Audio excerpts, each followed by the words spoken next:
Hello there, my name's Card.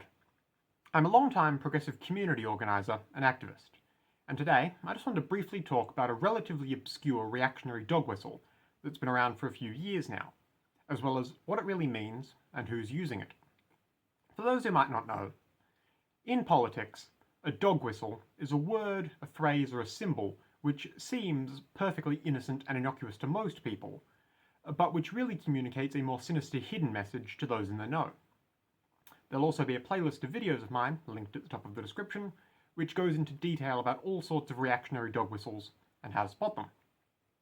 Today specifically, I wanted to talk about Hawaiian shirts and how they've become a contemporary reactionary symbol. For context, Hawaiian shirts are a type of collared, button-up, typically short-sleeve men's casual attire, often patterned with a very bright and floral fabric pattern. They've been a fairly recognisable, if not always immensely popular, style of shirt in the West for decades now.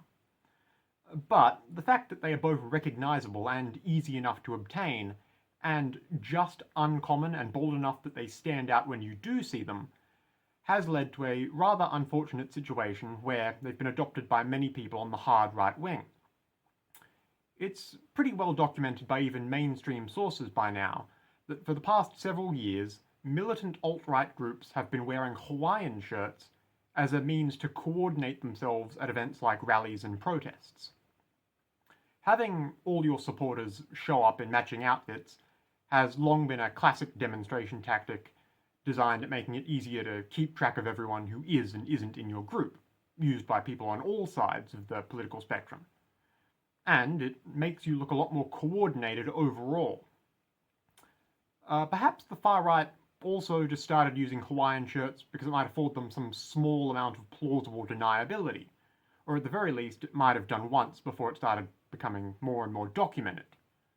Since hitherto, Hawaiian shirts didn't have any explicitly iconographical meaning, like a lot of now alt-right symbols. It might as well have been a completely arbitrary thing that they decided to pick up. Now, not necessarily everyone who you ever see wearing a Hawaiian shirt is secretly, racist, xenophobic, homophobic, alt-righter, of course. But just be aware that many alt-right adjacent people and personalities online will extend the Hawaiian shirt protest apparel concept to just what they wear when they appear online, for instance. A reactionary video content creator or streamer might wear Hawaiian shirts in their videos in order to signal their alt-right adjacent beliefs to anyone in their audience who's capable of picking up on that symbolism. Alternatively, if you aren't actually a covert right-winger who's making a bunch of content online, and you happen to wear a lot of Hawaiian shirts, possibly consider a different type of clothing.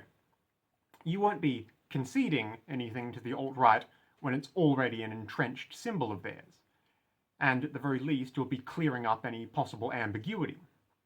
And frankly, if you're aware that something is a reactionary symbol, you really shouldn't want to fight tooth and claw in order to keep using it yourself to prove a point, really.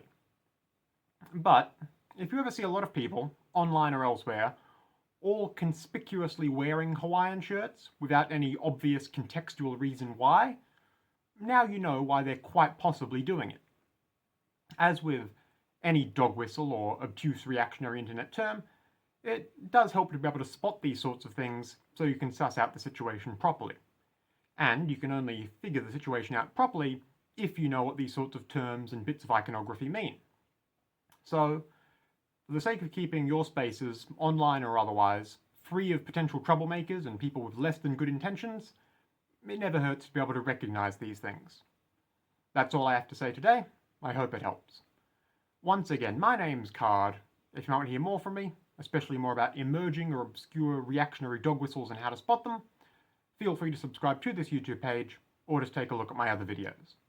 Either way, goodbye for now, and have a lovely day.